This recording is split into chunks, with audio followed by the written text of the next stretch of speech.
Kollywood top director Lokesh Kanagaraj first time ప్రొడ్యూసర్గా మారి తమిళంలో ఫైట్ క్లబ్ సినిమాను నిర్మించారు.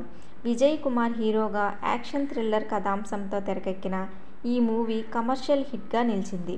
థియేటర్లలో ప్రేక్షకుల్ని మెప్పించిన ఫైట్ క్లబ్ మూవీ త్వరలో ఓటీటీలోకి రాబోతుంది.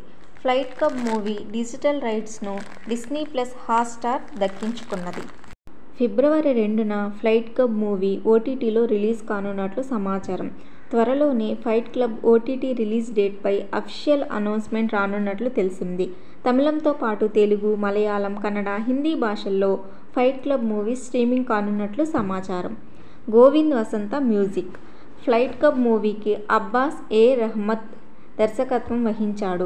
మోనిషా మోహన్ మీనన్ హీరోయిన్గా నటించింది. ఈ యాక్షన్ మూవీకి 96 ఫేమ్ గోవింద్ వసంత మ్యూజిక్ అందించాడు. లోకేష్ కనగరాజ్ ఫస్ట్ టైం నిర్మించిన సినిమా కావడంతో ఈ చిన్న సినిమా తమిళ ప్రేక్షకుల్లో బజ్ ఏర్పడింది.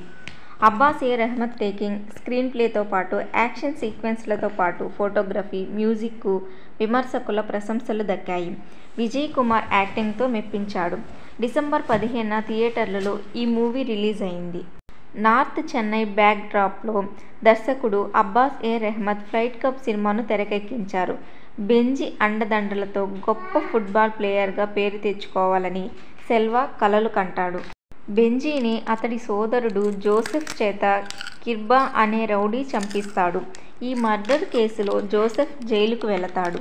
బెంజీ మరణంతో ఫుట్బాల్ ఆటకు దూరమైన సెల్వా స్నేహితులతో కలిసి జులాయిగా తిరుగుతుంటాడు. జైలు నుంచి విడుదలైన జోసెఫ్ కిర్బా తనను మోసం చేశాడని గ్రహిస్తాడు.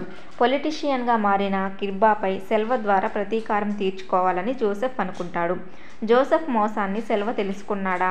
వారిద్దరి పగ ప్రతీకారాల కారణంగా జోసెఫ్ జీవితం ఎలాంటి మలుపులు తిరిగింది అన్నదే ఫైట్ క్లబ్ మూవీ కథ. నాన్ లీనియర్ స్క్రీన్ ప్లేతో దర్శకుడు అబ్బాస్ ఈ సినిమాను తెరకెక్కించారు. 5 కోట్ల బడ్జెట్తో తెరకెక్కిన ఫైట్ క్లబ్ మూవీ థియేటర్లలో 20 కోట్ల వరకు గ్రాస్, 9 కోట్లకు పైగా షేర్ కలెక్షన్స్ దక్కించుకున్నది.